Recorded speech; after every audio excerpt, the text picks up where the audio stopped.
guys, once again, welcome back to my channel. Welcome back to True TV. Isang mapagpalang araw sa ating lahat. Saang sulok man kayo ng mundo, ayan, mag-ingat po kayo guys. Lalong-lalo na sa ating mga kababayan dyan sa Luzon na hanggang ngayon wala pang humpay sa pag-ulan. Mag-ingat po kayo palagi. At syempre, nagpapasalamat din po tayo sa ating mga OFW na palagi nakasuporta dito sa ating channel at syempre dito sa ating Team Kalingap. Mag-ingat po kayo dyan and maraming salamat po sa inyong suporta.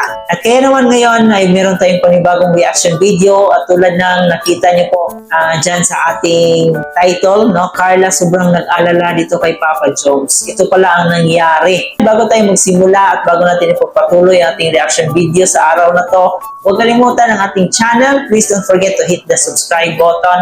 Pagsama na rin po ang ating notification bell para mas updated po kayo sa ating mga gagawing reaction video. Huwag niyong kalimutan palaging suportahan ang pinakaama ng Kalingap, si Kuya Bal Santos Matubang, si Ate Edna Vlog, si Kalingap Rab, at syempre si Jack Matubang. Suportahan po natin ating Keyboys, Kalingap Partners, at ating mga charity vloggers sa Pilipinas. So kaya naman guys, panoorin na natin itong live ni Kalingap Jomar. Yun po, okay naman na po, natrangkaso po tayo ng ilang araw. So, kakaligo ko na lang din ulit kanina. Opo, kakaligo ko lang din talaga ulit kanina. Yung huling ligo ko nung kailangan ko sabihin. Basta yun. O yun po, natrangkaso po tayo. But okay na po kahit papaano. Salamat po sa mga nagdasal. And yun po. Hello po sa 1,000 live viewer plus. Grabe. Ilang na tayo? Ganang hapon po. Ilang na tayo hindi nakapag-live. Kahapon po September 1. Wala po tayong live or upload. Grabe, iba pa po kasi yung pakiramdam ko kahapon. Actually ngayon po, na totally parang di pa nakakabalik yung dating ng katawan ko. Still have cough and cold.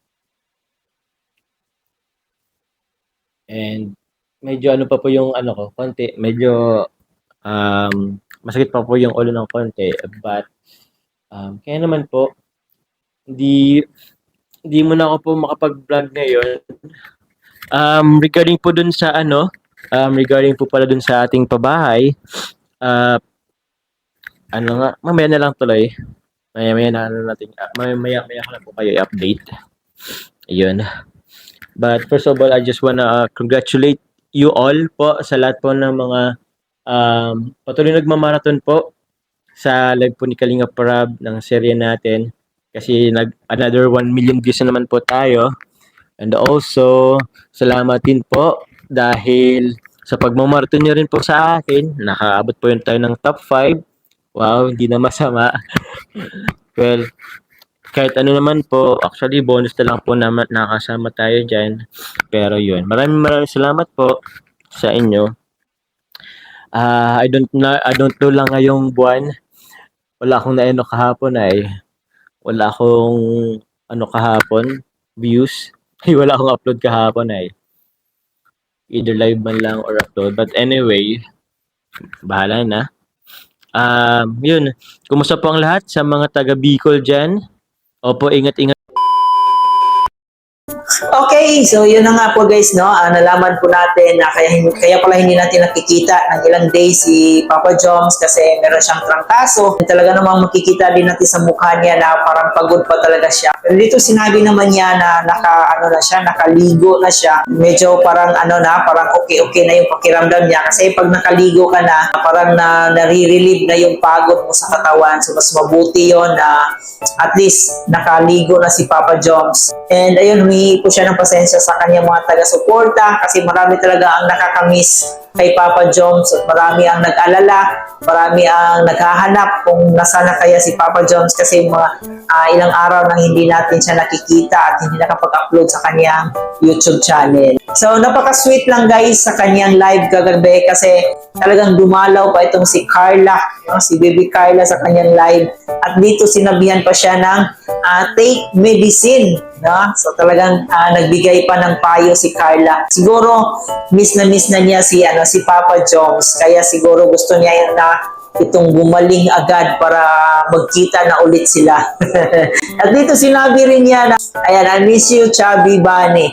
So magpagaling ka na kasi para makapunta ka na dito makabalik ka na dito sa diet. For sure, miss na ni Carla si Papa Joms. So siguro hindi lang naman dito sa live ni Kalingap Jomar nagparamdam si Carla. Siguro nag-text na or nag-chat na niya privately. So, siguro palagi naman silang nagti-text or nagchat-chat sa isa't isa. Kahit sa maliit na bagay, masasabi natin napaka-sweet ng ginawa ni Carla kasi nga talagang pinapakita nila sa kanilang mga fans kung gaano ito nag-alala si Carla sa kanyang Chubby Bunny. Ayan guys, we hope and pray na gumaling na ito si Papa Joms kasi napakarami pa niyang dapat gawin. May mga responsibility pa siya na dapat asikasuhin. And of course, namimiss na rin na po natin ang part 54 ng Jom Carl.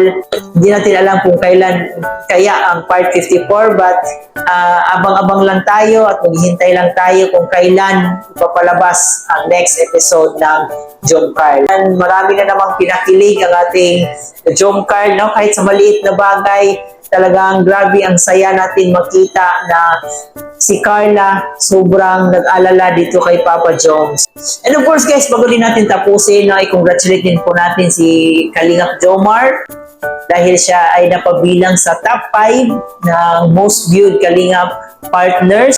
Medyo malayo-layo na yung narating ni Kalingap Jomar kahit maliit pa lang yung subscribers niya, nasa 100,000 plus pa lang ata siya or almost 200,000 pero napabilang na siya dito sa top 5. So ganun ka dami ang nagmamahal kay Kalingap Jomar. At siguro dahil na rin po yan sa Jom Carl kaya mas lalo siyang nakilala. So nagpapasalamat din po siya sa mga walang sawang sumuporta dito sa kanilang serye ng Jom Carl. So nagpapasalamat si Kalingap Jomar sa mga taong palaging nagmamaraton para umabot ito ng million views. At syempre nagpapasalamat din po siya sa mga taong palaging nagmamaraton din sa kanyang mga videos. At huwag nating iwan si Kalingap Jomar guys, suportahan natin siya sa kanyang journey as a charity vlogger. And of course, dito na rin sa mga upload ni Kalingap Rob, no? Lalo-lalo na itong mga serye ni Kalingap Rob, suportahan din po natin. So ayan lang po guys ang ating reaction video sa araw na to. Maraming salamat sa inyong panonood. Huwag kalimutan mag-like, share, and comment sa ating video na to kung nagustuhan nyo po. At para mapanood na rin po ng ating mga Kalingap supporters at syempre dito sa ating sulit Jom Carl supporters, ayan, pa-share na rin itong video na to. Muli po guys, ito nga po pala si Chloe TV. Marami pong salamat sa inyong panonood.